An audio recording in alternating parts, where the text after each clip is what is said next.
Alam nyo, nangyari to 2,000 years ago. Ginugunita lang natin ang kaganapan. Actually, the exact date, yung pinagtatalunan pa yung exact date na yan eh. No? Hindi natin alam ang exact date talaga. Pero alam natin nangyari yan. Bakit? Because historically, even mga early historian, and even other religion, even the Muslim religion, they recognize that Jesus Christ existed and Jesus Christ died. Na nagtatalo lang sila, nabuhay ba talaga or hindi. But then may mga pag-aaral, pagka hindi totoo ang resurrection, parang hindi mo makikita, no, psychologically, paano nangyari na nawala yung body, pinabantay sa mga Roman soldiers. Amen. Alam niyo, mga Roman soldiers, pag nagbantay yan, bantay sarado yan eh. Wala namang nangyaring suguran. O hindi naman mga sundalo ang mga tagasunod ng ating Panginoong Hesukristo. Anyway, we can discuss yung historical ng resurrection. But historically, people recognize the historical event ng resurrection. Now, the question is this. We don't question the historical event of the resurrection. The question is this. What is the purpose and what is the power behind the resurrection? Ano ngayon kung nag-resurrect ang ating Panginoon, Pastor John? Ano naman sa akin yan? Amen. Yun po yung ating pag-uusapan because ang power ng resurrection affected ka. In John chapter 11:25, magbasa po tayo ng mga verses. Ang sabi po ng Panginoon, I am the resurrection and the life. Punta muna tayo doon sa verse. Walang verse dyan? Okay. Ang sabi po rito, basahin ko na lang, no? Sabi ng Panginoong Jesucristo, I am the resurrection and the life. He who believes in me, though he may die, he shall what? Live. Notice, Jesus did not say, I will show you. Papakita ko sa inyo kung paano mabuhay muli. Hindi rin sinabi ng Panginoon, I will teach you paano mabuhay muli. Ang declaration ng ating Panginoong Jesucristo, I am the resurrection. Ako. Hindi niya sinabing, ipapakita ko. Hindi niya sinabing, ituturo ko. Ako. I am the resurrection. Meaning to say, resurrection is not merely an event. Resurrection is a person. And that person is our Lord Jesus Christ. Ano bang ibig sabihin ng resurrection? Anong implication ng resurrection? The resurrection proves that Jesus is who He said He is. For 3 years, nagtuturo ang Panginoong Hesukristo. For 3 years, ang dami niyang na-touch. May mga pinagaling siya, may mga pinalaya siyang nasasaniban ng mga demonyo. Nagturo siya ng pag-asa. Pero alam niyo, minsan madaling magsalita. Amen. Pero ang resurrection shows who Jesus really is. That He is the Son of God, the Savior of the world, the conqueror of death. But even more than that, the resurrection shows us that God has the power to transform lives. Ang resurrection ng ating Panginoon ay nagpapakita na ang Diyos ay kayang magbago ng buhay. The resurrection means that no situation is too dark for God's light. Walang sitwasyon ng buhay mo, kapatid, na masyadong madilim, masyadong mahirap, na hindi kayang baguhin ng Diyos. No life is too broken for God's restoration. Alam niyo, ang dami kong nakakausap, mga kabataan, mga taong nasira ang buhay, nasira ang pamilya, and they feel so broken. Nawawalan na ng pag-asa, kaya nga ang taas ng suicide. Yung mental depression, they're so depressed. They don't see the purpose of life. But I tell you, there is no life that is broken that God cannot restore. There is no past too sinful for God's forgiveness. Kung marami kang kasalanan, gabundok man yan, gaano man kalalim yung kasalanan na yan, kadumihan ng kasalanan mo na yan, there is no sin that God cannot forgive. There is no heart too lost for God to save. The resurrection power of God, of our Lord Jesus Christ, gives you the crossover. Sabi mo, the crossover. The resurrection power of our Lord Jesus Christ gives you the crossover. Saan ka magko-crossover? It will cross over you from darkness to light. The resurrection will cross you over from brokenness to wholeness. From curse to blessing. From slavery to freedom. From loss to save. That is the transforming power of the risen Christ. Palapakan nga natin ang Panginoon. So this morning, what we will be discussing is not merely what happened to our Lord Jesus Christ. It is about, listen to this, what can happen to you. Madaling pag-usapan, ito nangyari sa Panginoon, ito yung buhay niya. But the question is this, because of what Jesus Christ had done 2,000 years ago, what can happen to you? When Jesus walked out of the tomb, He made it possible for every person to experience a brand new life. Bibigyan ka ng bagong buhay ng Panginoon. The same power that raised Christ from the dead is the power that can raise a broken life, that restores a wounded heart, and give hope to the hopeless. The empty tomb is God's declaration to the world that darkness does not win, sin does not win, death does not win, Jesus Christ win. Amen. And because Jesus lives, our lives can be changed forever. Because the tomb is empty. Listen, because the tomb is empty, it means your life does not have to remain empty. Ano yung empty life? Yung wala ng purpose ang life mo, magpakasaya ka na lang. Kung ano na lang gawin mo. Di ba? Maisipan mo, gagawin mo. Bakit? Empty ang life mo eh. A life that has no purpose is an empty life. A life that just go with the crowd.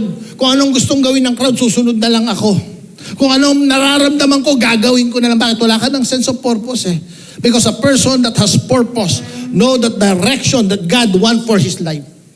But because the tomb is empty 2,000 years ago, hindi kailangang maging empty ang buhay mo. Amen. Now, simulan po natin ngayong umagang ito ang journey natin sa crossover natin because of the resurrection. Amen. Una, from darkness to light.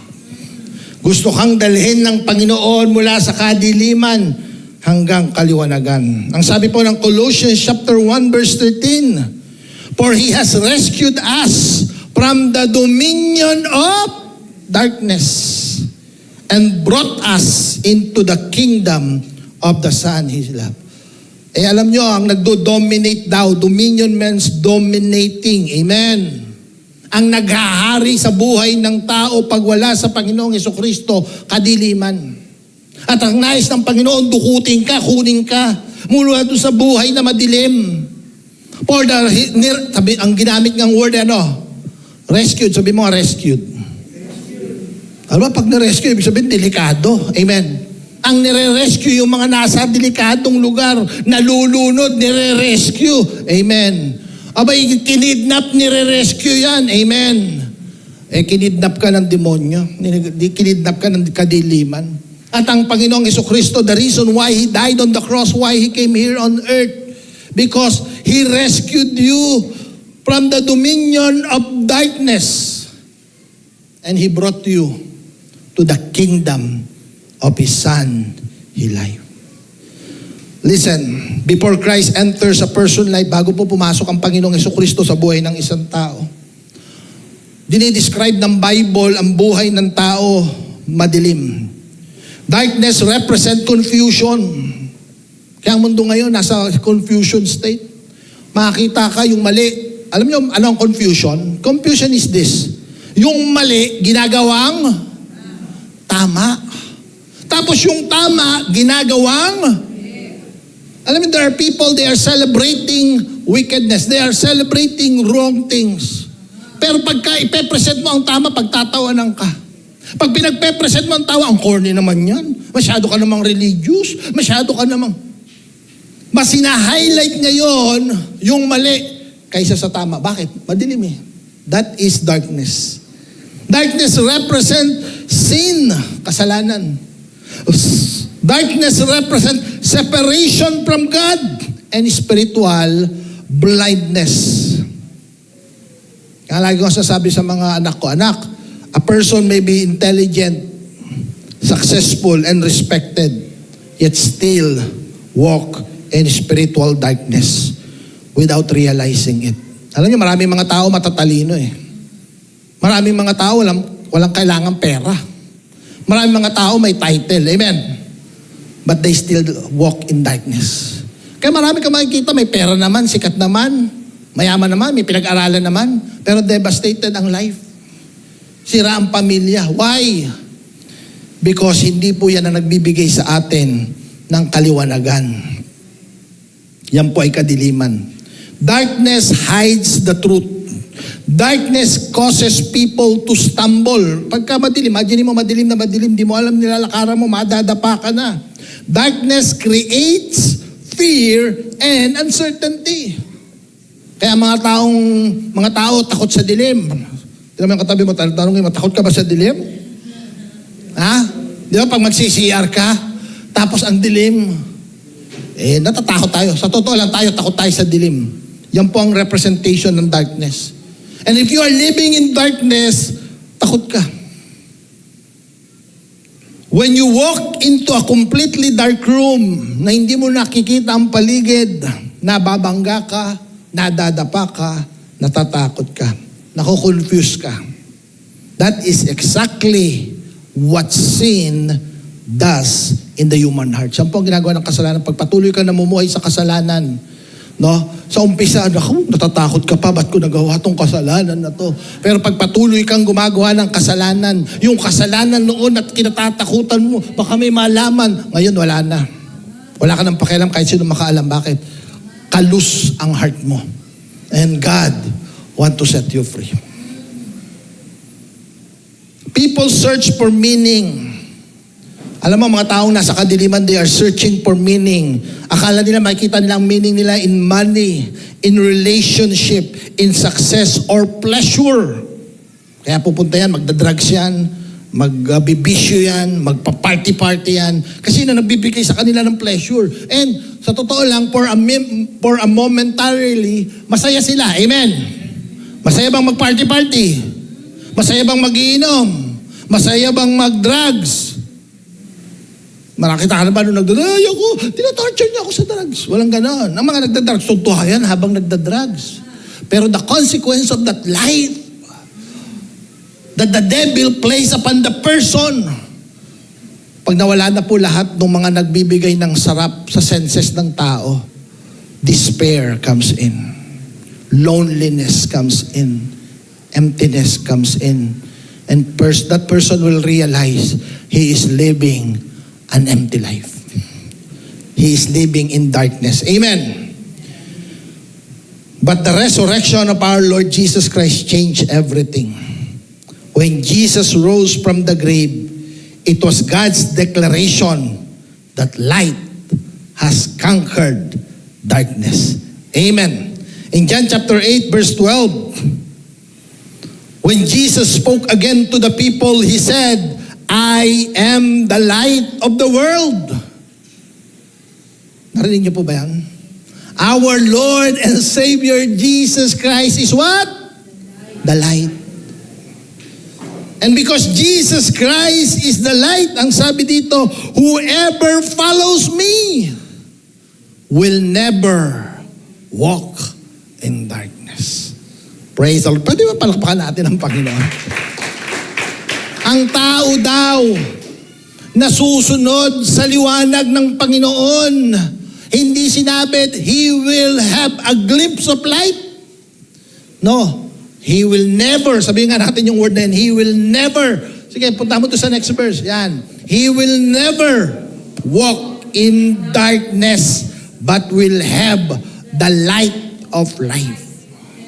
Kapatid, kung alam mo, nasa kadiliman ng buhay mo, you need to cross over from the light that comes from our Lord Jesus Christ. Notice that Jesus did not say, I will give you a little light. He said, you will not walk. You will never walk in darkness. The resurrection confirms that the light of Christ cannot be extinguished. The enemies of Jesus thought that crucifixion would silence Him. Tatahimik na, mawawala na ang katuruan ng Panginoon dahil namatay na siya. Hindi nila alam. Nung nabuhay ang Panginoon, hindi naman kasi nanatiling patay si Lord. Amen. When His body was not found in the tomb, and yung kanyang mga disciple nakita ng kanilang mga mata yung pagkabuhay ng Panginoon. Si Thomas nagdududa pa. Kung talagang buhay ka, kung ikaw ang Panginoong Hesukristo, pwede bang tusukin ko yung tagiliran mo? Pwede bang makita ko yung butas sa kamay mo?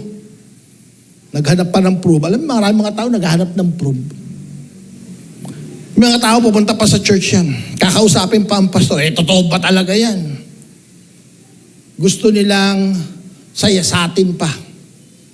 Huwag mo siyasatin ang Diyos. Hayaan mo ang Diyos ang sumiyasat sa buhay mo. Amen. Who are we to siyasatin mo ang Diyos? Hindi mo kayang arukin ng isip ng tao ang isip ng Diyos. Amen. Amen. Pero pag hinayaan mo ang buhay mo, binuksan mo para siyasatin ng Panginoon, ang mga emptiness sa buhay mo, ang mga kadumihan sa buhay natin, babaguhin ka ng Diyos. Amen. Kaya sabi ng Panginoon, ang mayayabang binababa niya. Pero mga humble, tinataas niya. Because ang mga humble, yan ang tunay na humahanap sa Diyos. Si Thomas, nakita niya yung butas. Tinusok yung tagiliran. Totoo nga, buhay ang Diyos. Amen.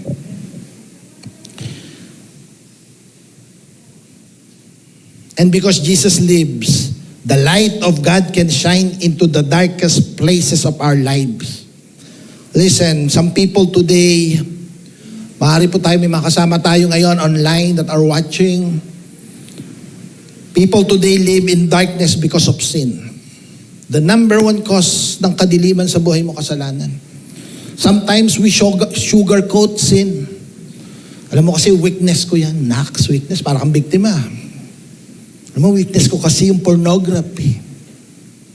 Hindi ko kayang i-give up yung bisyo na to.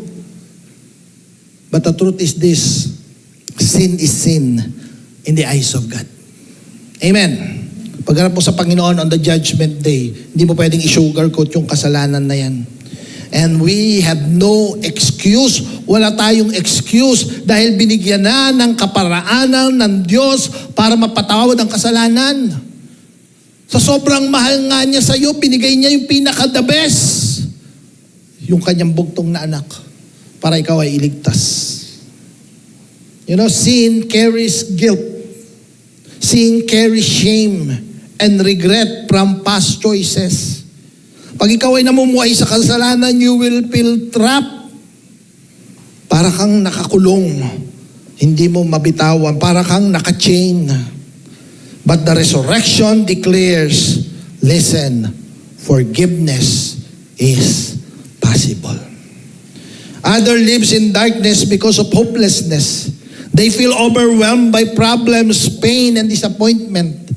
They wonder if their life will ever change. Ang hope po natin is because the Lord, the Savior that we worship is alive. Amen. Pwede ba palakpakan natin uli ang Panginoon? When a person encounters the risen Christ, something miraculous happens. The light of God shines upon their heart. Their understanding change. Their desire begin to change. Their direction begin to change. Kaya magugulat ka, yung dating addict, binago ng Diyos, grabe. Addict na kay Lord. Amen. Amen. Yung dating namumuhay sa kalaswaan, grabe. Ngayon namumuhay na a pure life. They give their life to the Lord. Amen. Ang sabi ng 2 Corinthians chapter 4 verse 6, For God who said, let light shine out of darkness, made His light shine in our heart to give us the light of the knowledge of God's glory displayed. Sabi mo nga, displayed. Aba, ang buhay pala na nasa liwanag, dinidisplay. Kaya nga sabi ng Panginoon, do not let your light, wag mo itago liwanag mo. Amen. Ang pagbabago ng Panginoon na ginawa sa'yo, expose mo yan. Hallelujah. Punta po tayo sa pangalawa.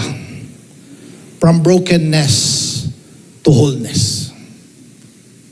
From brokenness. Teka, meron pa pala akong gustong sabihin dyan. Balik mo nga. Hindi. Sige pa. Yan, empty tomb. Yung empty tomb. Punta tayo doon sa empty tomb natin. Alam niyo, ano bang nagre-represent ng empty tomb dito? Pag sinasabi natin, the empty tomb speaks the resurrection become the ultimate declaration that brokenness, parang hindi yan. Okay, anyway, punta na tayo sa number 2 nga. From brokenness to wholeness. Ang sabi po ng Isaiah 53 verse 5, but He was pierced for our transgression. He was crushed for our iniquities. The punishment that brought us peace was with Him. And by His wound we are healed. The cross reveals the depth of Christ's suffering. The resurrection reveals the power of Christ's victory. Sino rito naniniwala brokenness is a universal experience of a human being? Sino rito na-broken na? Alam mo, walang tao dito ang pwedeng tumakas sa pagiging broken. Brokenness appears in many different forms. Some people may carry broken hearts. Sino rito na broken heart na? Na-busted, na-reject, na-betray. Hindi lang about love relationship. Yung meron kang best friend, binitray ka, broken ka. Amen. Yung in-expect mo na pagmamahal sa magulang mo, hindi na ibigay, broken ka. Yung loyalty na in-expect mo sa kaibigan mo, na wala yung tiwala, broken ka. When brokenness happens in the life of a person, you feel betrayed, you feel lost, parang yung relationship na cut off. Some live with broken dreams. Sino rito may pangarap ka na nawasak ang pangarap mo? Plans that never happened. Promises that was not given. Opportunities that disappeared. Or hopes that were crushed. May pangarap ka. Sino rito may pangarap? Lalo na yung mga young people dito, maraming mga kabataan dito. Ang nais ng kaaway sa buhay mo, alisin ang mangarap. Kaya marami akong kausap na mga young people, walang pangarap eh. Madali lang naman malaman na walang pangarap ang isang kabataan eh. Tanungin mo, ano nakikita mo sa buhay mo ngayon? 5 years to 10 years from now. Walang masabi. Bakit? Hindi niya na iniisip yung future niya. So walang dreams. Amen. Survival mode lang. At least humihinga ngayon. At least pagising ko bukas, hihinga uli ako. Ano plano mo sa buhay mo? Di ko alam. Bahala na si Batman. But God has a plan for you. Ang sabi ng Jeremiah chapter 29 verse 11, for I know the plans I have for you. God has a dream for you. Kapatid, don't just survive. God wants you to thrive. Kung nawala ang pangarap mo, you have been broken because you no longer have dreams. You just want to survive. May makakain lang kami. Amen. Sabi nga ng iba, believe ako sa mga Pilipino, they are so resilient. Bakit? Kahit isang tuka, lumalaban. Amen. Ngayon, tumataas ang bilihin, tumataas ang gasolina. Kahit isang tuka. Matindi yung isa. Kahit walang matuka. Pero hindi yan ang buhay na gusto ng Panginoon sa'yo. Mangarap ka. Alam mo, anong sumisira ng pangarap ng tao? Bakit nabobroken ang dreams? Maybe you fail. Maybe you fail big time. Maaaring sa sobrang galit ng magulang mo, sa failure mo, sinabi sa'yo, wala palang mangyayari sa buhay mo, sinumpa ka na ng magulang mo. Sinumpa ka na ng ibang tao because of the mistake that you have done on the past. Or probably there are opportunities that you give up. May kausap akong isang young people, sabi niya, Pastor, wala na yung pangarap na yan. Bakit? Nung mga pagkakataon, gusto kong pag-aralin ng magulang ko, sinira ko ang buhay ko. Ngayon, di na ako kayang pag-aralin ng magulang ko. Bakit? Yung kanilang sinasaka na lupa sa probinsya, nabenta na. Nagkaroon sila ng family problem. At ngayon, gusto niyang bumalik sa school, kailangan magsumikap niya, kaya lang wala na daw. Magtatrabaho na lang po ako, pastor. Kaya lang yung trabaho na tinatrabaho niya, halos kalahati nung sinusweldo niya, pamasahe pa lang niya. Paano yun? Magkano kinikita mo? Halos wala nang kinikita. Sabi, ganyan lang buhay mo. Na tayo magagawa, pastor. Nagkamali. Sino niwala, God can restore that dreams. Kamatakot. God can restore those dreams. Kung meron dito, may pangarap ka before na wala, isipin mo, pastor, matanda na ako. Listen, si Abraham, nung binigyan ng pangitain ng Diyos, si Abraham, nung binigyan ng dreams ni Lord, alam nyo ilang taon si Abraham? 100 years old. Pag 100 years old, kaya isipin mo, wala na, pag-asa, tanda na ako Abraham was 100 years old. When God gave him a dreams, magkakaroon ka ng anak, at yung anak mo, magiging ang mga descendant ng anak mo, magiging kasindami ng bituin. Grabe, wala ka pang ang anak. Yung asawa mo, 90 years old. Wow, wowee. Magkakaanak pa tong asawa ko. Kaya nga si Sarah, pinalitan ng pangalan, ang ginawang Saray kasi yung pangalan niya, ginawang Sarah. Ang Sarah means laugh, tumawa. Kasi nung narinig ni Sarah, natawa siya. Ako magkaka-baby pa. Baka pati ikaw, matawa ka Pero kulubot na yung balat mo ako. Yung asawa ko, 100, kaya mo pa ba, boy? Baka ganun yung asawa. Matatawa ka talaga. Amen. Pero God can restore broken dreams. Broken relationship. There are people who live with broken relationship. Broken ang relationship sa asawa. Broken ang relationship sa anak. We are living in a nation with a lot of broken families. Alam niyo ba, ang daming broken families ngayon. Ngayon nga, nung nagpapastor po ako dito ngayon sa San Jose, I found out, ang dami ngayong mga pamilya. Nagbubuo na lang ng pamilya, hindi na nagpapakasal. Wala na pangarap magpakasal. Kaya sabi ko, mas kakasal ko na lang kayo. Meron akong kaibigan from Nueva Ecija, talagang kinulit ko ng kinulit. Sabi ko, bakit kayo ayaw nyo magpakasal? Pwede man kayo magpakasal. Sabi ko, kakasal ko kayo. Sabi ko, huwag kayo mag-isip ng like going to encourage people. Because sometimes they no longer dreams to restore relationship. Families divided, friendship shattered, marriages scarred. Broken spirit. Yung feeling empty ka, wounded, discouraged. But the message of the resurrection is that God, listen, God is in the business of restoration.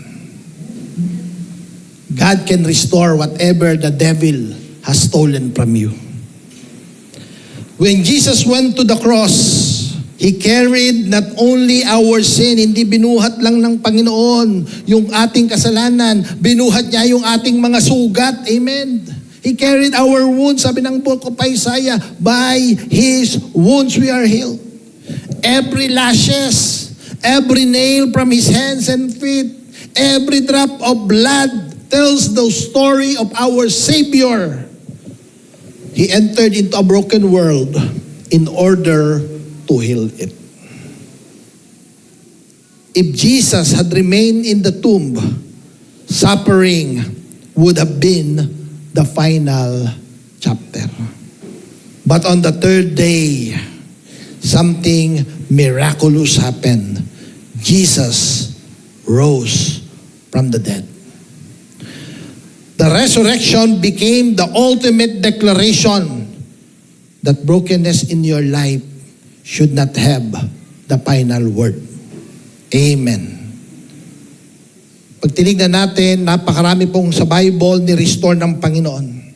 He restored the blind man who could not see. He restored the leper who was outcast, was rejected by society. He restored the woman caught in sin. Nakita, nangangalo niya, babatuhin na ng mga tao. Sabi ng Panginoon, sige, kung sino ang walang kasalanan, siya ang unang bumato. Nahihiya yung babae, halos subat pa, nahuli sa act of adultery.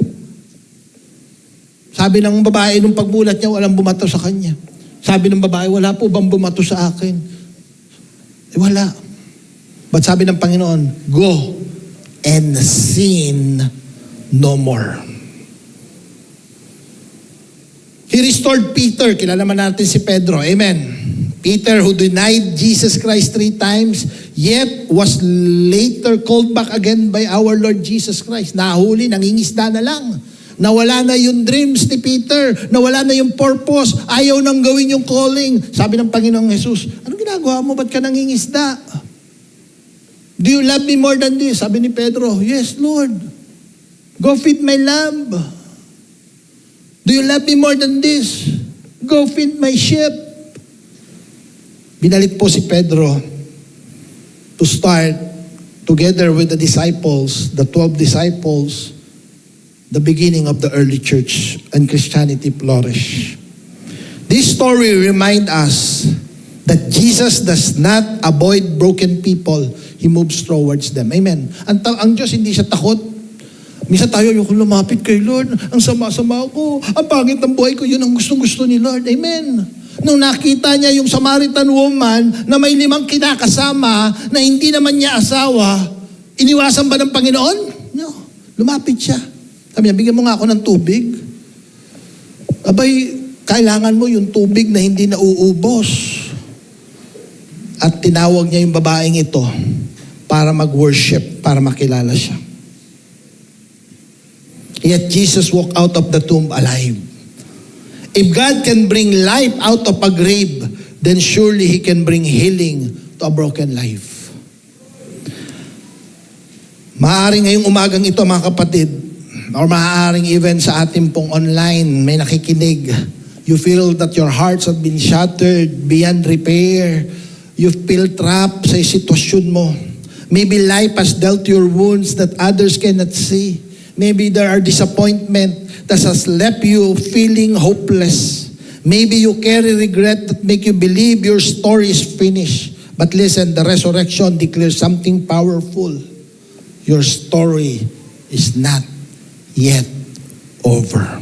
The same power that resurrected Jesus Christ from the cross can heal your wounded heart. He can restore relationship that seems impossible. He can give new purpose to dreams that once felt buried.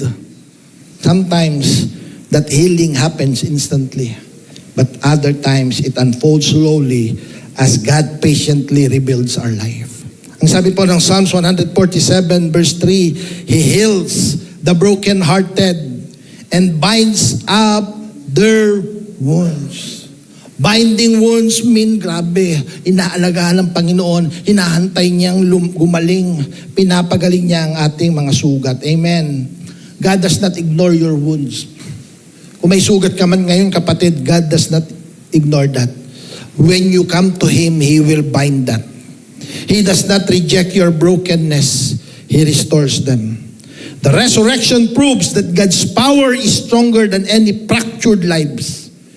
It means that no heart is too damaged for God's healing to touch. Kung ang puso mo, tingin mo, walang-wala na, kayang pagalingin ng Panginoon yan. Amen. When we surrender our brokenness to Him, He begins the beautiful work of putting the pieces back together. Number 3. Ano yung pangatlo natin? From curse to... Sino rito piling mo parang yung buhay mo sinumpa? Sabi po ng Galatians chapter 3 verse 13, Christ redeemed us, tinubos ka from the curse of the law by becoming a curse for us. Ang Panginoong Jesucristo, tinubos ka sa pagiging sumpa, sa pamamagitan ng pagiging sumpa niya. Bakit? Ang sabi ng Bible, it is written, curse is everyone who is hung on a pole. Kaya ang Panginoong Jesucristo nandun siya sa cross. Kinuha niya lahat ng sumpa na dapat na sa buhay mo. Listen, to understand the power of this verse, we must understand what the Bible means by curse. In the beginning of humanity, alam natin that sin brought consequences. Ang lahat ng kasalanan mayroong consequences. When Adam and Eve disobeyed God in the early creation, the world fell under the weight of sin. Pain entered the world, death entered the world, separation from God became the human condition. Yun po nagsimula ang sumpa. The curse affected every part of life. Human hearts become corrupted by sin. Relationship became strained by pride and selfishness. Creation itself began to suffer under the weight of brokenness. But God has a plan to rescue us. Amen. The plan was fulfilled through our Lord Jesus Christ. When Jesus went to the cross, something profound happened. He did not only suffer physically, He entered and carried the spiritual burden of human sin. Amen. Kaya sinabi ni Paul, Christ became a curse for us. Because on the cross, listen, Jesus absorbed the curse so that we could receive the blessing of God. Alam nyo, dahil sa cross, yung buhay na sumpa, tinanggal ng Panginoon. Ano ang sumpa ng kasalanan sa buhay mo? Ang pinaka-ultimate na sumpa ng kasalanan sa buhay ng tao pagkahiwalay sa Diyos. Habang nandito ka sa mundong ito, no? Ramdam mo, hiwalay ka sa Diyos. Pero nakakalungkot, pag dumating ang time, humarap ka na sa Kanya. God cannot ignore the consequence of your sin. God cannot ignore the result of your sin. You will be separated because of your sinfulness. And on the final judgment, dadaling ka sa final destination ng buhay mo because of your sin. Amen. Pero praise the Lord because the empty tomb is God's announcement. Announcement po yan. Pag tinitingnan mo ang empty tomb, it's God's announcement that the sacrifice of Jesus was accepted and that redemption is complete. There is power in resurrection. Listen, because Jesus lives, the curse has been replaced with blessing. Throughout Scripture, blessing represent God's favor. Sino rito gusto mo ang favor ng Lord nasa iyo? Shame become honor. Condemnation becomes forgiveness. And defeat becomes victory. Ito ang number one, nag-blessing na ibibigay sa iyo ng Panginoon. Because of the empty tomb, you are reconciled with God. Before you are separated from God, no? Kasi sabi po yan ng Bible, pag tinignan natin na tayo po ay separated from God. Amen. The empty tomb is proof that God specializes in turning what was meant for destruction into something beautiful. Punta po tayo sa pang-apat, slavery to freedom. Ang sabi ng Romans chapter 6 verse 6, ito ang ganda ng verse na ito, tingnan nyo. Romans 6 verse 6. Sabay-sabay nga nating basahin.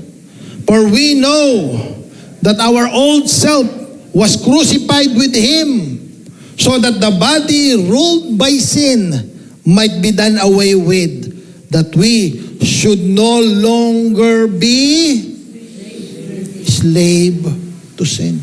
We should no longer be slave to sin. Kasi ang tao na wala sa Panginoong Hesukristo, alipin ng kasalanan. Sabi ng isang tao sa akin, Pastor, hindi ako, kaya ayokong maging Kristiyano eh. Bakit? Ang daming bawal. Gusto ko malaya. Yung buhay na malaya, sabi ko, sige, kung malaya ka, give up mo yung ano mo. Yung bisyo mo. May bisyo siya eh. Kaya mo itigil yung bisyo. Kayang-kaya. Sige nga, kung malaya ka talaga, tigil mo. After ilang buwan, natigil mo. Ayoko eh. Ayoko namang itigil eh. Ba't ko ititigil? Gusto kong gawin tong bisyo na to. Sa totoo lang, ang dahilan, hindi niya kayang pigilan. Kasi alipin siya ng kasalanan. Sasabihin ng kasalanan, gawin mo yan. Wala ka magawa, sunod ka rin eh. Amen. Sino nito gusto mo alipin ka? Ano ba ibig sabihin ng alipin, Pastor Jun? Ang alipin may master. Amen. Pag anong sinabi ng master, may choice ba yung alipin? Wala. Yung alipin, susunod lang. A slave has no control over their life. A slave lives under the authority of his master.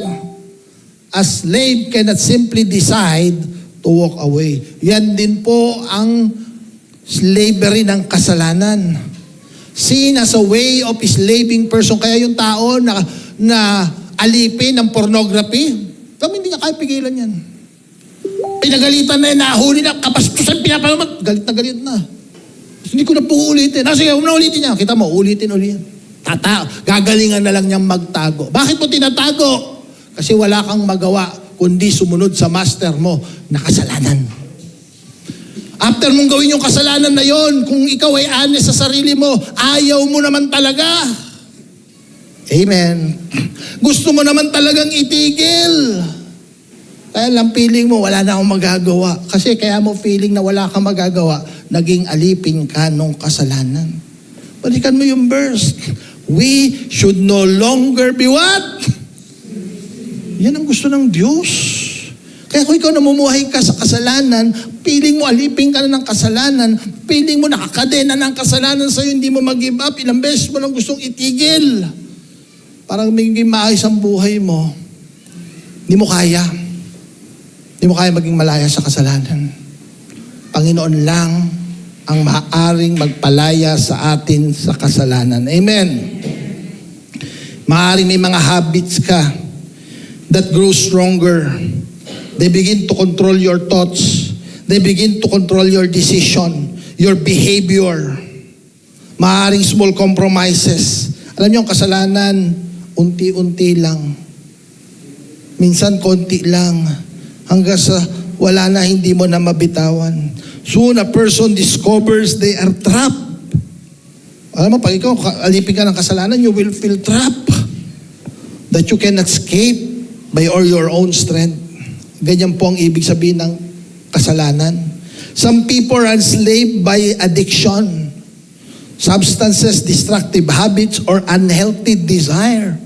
Others are enslaved by fear, constantly worried about the future. Some are enslaved by guilt, unable to move beyond past mistakes. Others are enslaved by anger, bitterness, or unforgiveness over other people. Hindi, mamamatay na lang ako, diretso na lang ang pa ako, hindi ko mapapatawad. Grabe, galit na galit. Slave ka. The chains may look different, but the bondage is real. But listen, because of the message of the resurrection, that Jesus did not only comes to forgive sin, hindi lang po pumunta ang Panginoong Hesus para magpatawad ng kasalanan. God, our Lord and Savior Jesus, He came to break the power of sin. Hindi mo kailangan mabuhay sa kasalanan na yan, kapatid. When Jesus died on the cross, He paid the penalty of our sin. Amen. Freedom has been offered. Sabi mo sa katabi mo, freedom has been offered. Binibigyan ka na ng kalayaan ng ating Panginoon. The chains of sins has been broken. But here is a powerful truth. Freedom must be received. Inoffer na ng Panginoon ang kalayaan, tinanggal niya na ang tanikala, ang chain of sin in your life, but you must receive the freedom that Jesus Christ is offering to us. The resurrection power of Jesus Christ gives believers the ability to live differently. Where addiction once ruled, there can be self-control. Where fear once dominated, there can be courage. Where guilt once suffocated the soul, there can be peace. God is setting the people free. Amen. Sino ito gusto mong maging malaya? Lumapit ka sa Panginoon. Let's go to the last tip. From loss to save. From loss to save. In Luke chapter 19 verse 10, ang sabi po ng Bible, for the Son of Man came to seek and to save the lost. Ang ating Panginoong Jesucristo, He came to seek and save the lost. Those words summarize the heart of the gospel. And that's the reason why I'm standing here today. Kaya po ako sumunod sa panawagan ng Diyos to preach. Because there are people that are lost who need a Savior. Amen. There are people na sinisira ng kasalanan ng buhay. Akala nila ang buhay, ganun-ganun lang. Those words summarize the heart of the gospel. Humanity was lost, not merely confused, not merely struggling. The Bible uses the word lost because it describes complete separation from God. The word lost means total separation from God. There are people that are totally separated from God. A person who is lost, nakita ka na ba ng tao na wala? Pag ganun-ganun yan, makita mo. Oh, saan ka ba pupunta? Hindi ko na nga alam eh. Naliligaw, hindi alam na kung paano pumunta. Bakit? Ang tawag dyan, lost. A person who is lost does not know where they are going. They are disconnected from the path. Listen, they are disconnected from the path that leads to safety. Ang isang taong naligaw na wala sa tamang dadaanan. Diba? I remember papunta po kami ng Rizal sa Laguna. No? May nagsangang daan. Sabi ko na maalala saan ba ang daan. Parang naligaw ako, umikot lang ako. Pagbalik ko, nandun na naman ako sa simbahan. Sabi ni Pastor, tanungin mo doon yung mga binata doon. Abay, tinanong ko po yung mga binata, saan ba papuntang Rizal Recreation Park? Abay, lumusot po kayo doon sa kanto at kumanan kayo. Abay, nung pagkanan ko, dire-diretso napapalayo na ako, parang hindi ito yung daan. Nagtanong uli ako. Abay, dapat po tumpang po sa may simbahan, kumaliwa po kayo, ba't po kayo kumanan? Sabi ko, napagtripan ako. Mukhang pinagtripan ako ng mga binata. Sa halip na kinakaliwa, pinakanan ako. Yun ang ligaw. Amen. Pag ikaw ay ligaw, nakikinig ka kahit kanino kasi hindi mo alam kung saan ka pupunta. Kaya may mga taong ligaw, ang hindi nila alam, yung sinusundan nila, ligaw din. Pag sumunod ka sa ligaw, pareho kayong, meron naman kami, papunta kami ng Samar, yung driver namin, abay, wala pang waste nung panahon na yun eh. Yung talagang driver namin pagod na, ikaw na mag-drive. Hindi ko alam ang daan. Alam mo, sundan mo lang yung mga sasakyan sa harapan mo, papunta lahat yan doon. Abay, sinundan. Habang sinusundan, maya-maya tumigil. O bakit ka tumigil? Pumasok na po sa gate. Anong gate? Yung sinusundan ko, pumasok na sa gate ng bahay. Naligaw kami. Kasi hindi dahil may sinusundan ka, yung sinusundan mo, tama. Para wag kang maligaw, sundan mo ang katotohanan, ang buhay. I am the way, the truth, and the life. Nasa Panginoong Jesucristo ang tamang daan. Huwag kang sumunod kung sino-sino mo kang matalino, ang daming galing-galing magsalita. Sumunod ka sa Panginoong Jesucristo. And the resurrection is an indication that Jesus know the way. Bakit? Because pag ikaw nasa mumuhay ka sa kasalanan, wala ka dun sa path eh. Nahiwalay ka sa Diyos. Amen. At yan ang ginagawa ng kasalanan. Anong sabi ng Isaiah 59 verse 2? But sabay-sabay tayo. 1, 2, 3, go. But your iniquities have separated you from your God. Iniquities, kasalanan din yan. Ang iyong pagkakasala, yan daw nagpahiwalay sa iyo sa Diyos. Anong ginagawa ng kasalanan? Your sins have what? Biruin mo dahil sa kasalanan mo, tinago na ng Diyos yung mukha niya sa harapan mo. Para lang huwag kang marinig. Ibang tao, piling pa nila, naririnig sila ng Diyos sa panalangin nila eh. Alam niyo, ang mga taong namumuhay sa kasalanan, isang panalangin lang ang naririnig ng Diyos dyan. Ano yun? Panalangin ng paghingi ng tawad at paglapit sa Kanya. Pero kahit anong hilingin mo, Lord, pagpalain mo pag-aaral ko, Lord, sabi ng Diyos. Bakit? Kasalanan. Amen. Pero ito po ang maganda. God did not abandon the lost. Instead, He came searching for us. Jesus came, sabi ng Bible, doon sa binasa natin kanina, to rescue those who cannot rescue themselves. Yung mga taong hindi alam ang kanilang ginagawa. Si Zacchaeus na isang tax collector, nagnanakaw ng pera ng mga tao.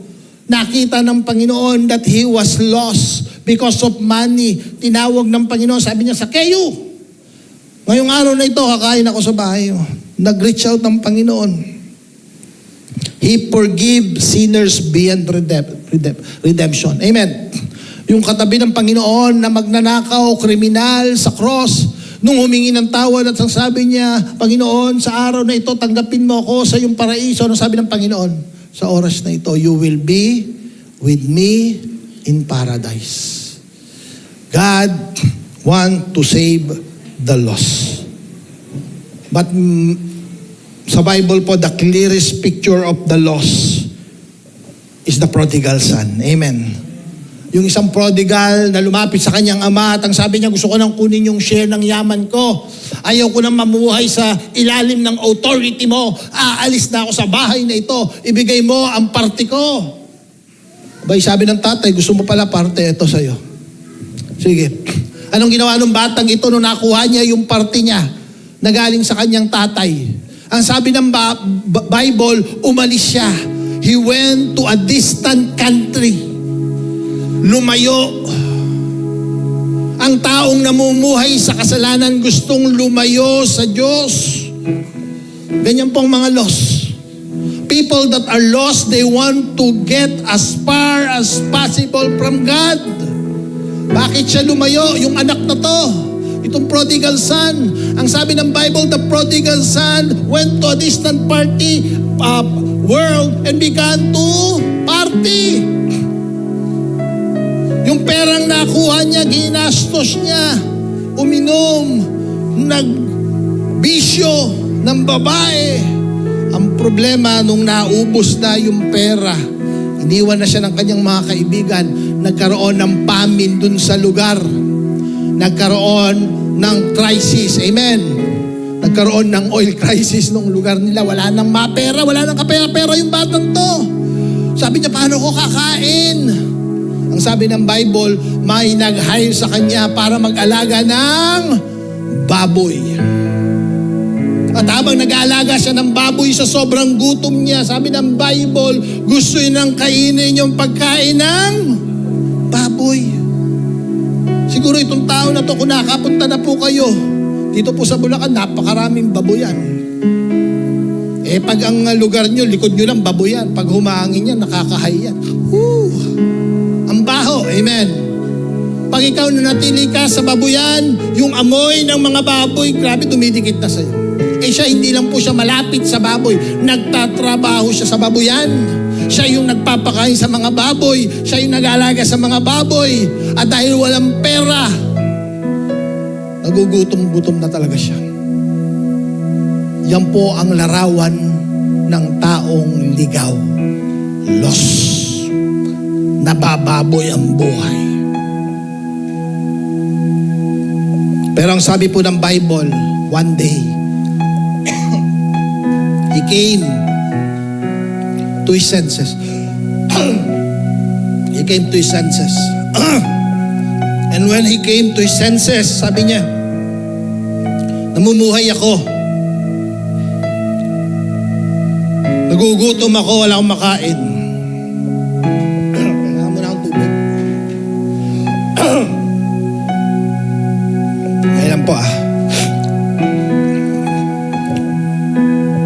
Sabi niya, namumuhay ako.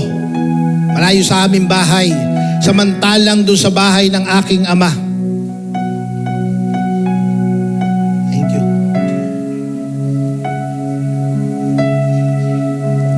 Sabi niya ganon. Namumuhay ako, nahirapan ako, wala akong makain. Ang dumi-dumi rito, sabi niya ganon.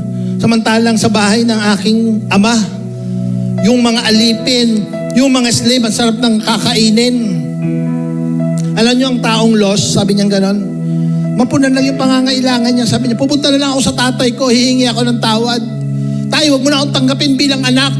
Tanggapin mo lang ako bilang alipin. Yun ang tingin niya sa sarili niya.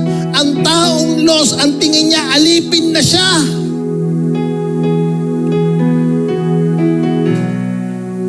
Pero alam mo, mahal na mahal ka ng Diyos. Never kang tinignan ng Diyos na alipin. Sabi ng Bible, Malayo pa lang yung bata, nakita na ng tatay. Ang tatay hindi punong-puno ng galit. Sabi niya, ito, alipin ka. Ni alipin, hindi kita tatanggapin. Hindi ganun yung tatay natin. Binaboy mo na yung buhay mo.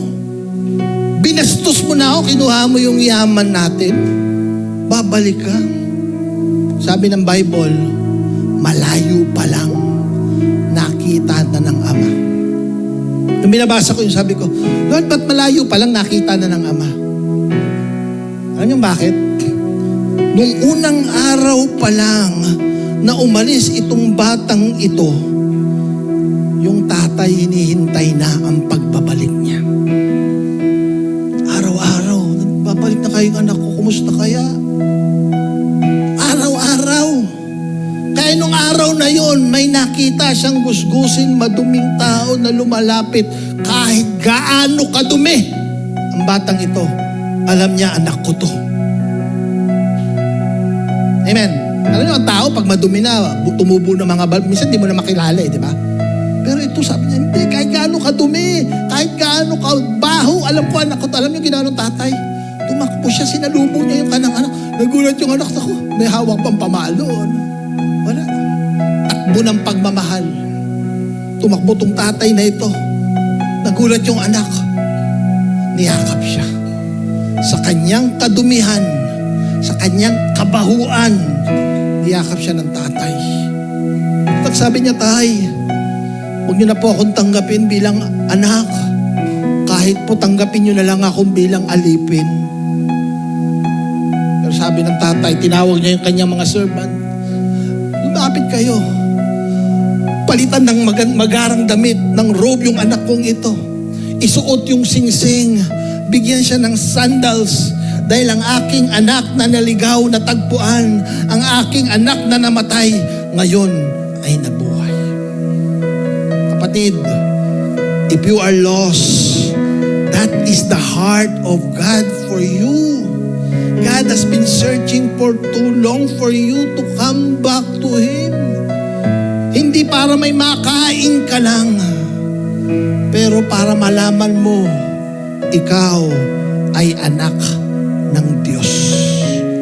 Amen. Ikaw ay anak niya.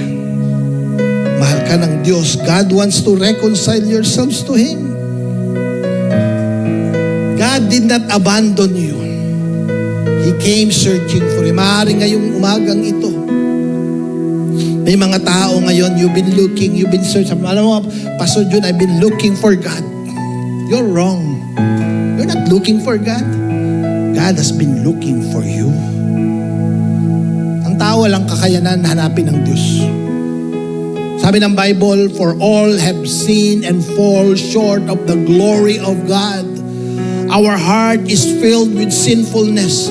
Our mind is filled with pride.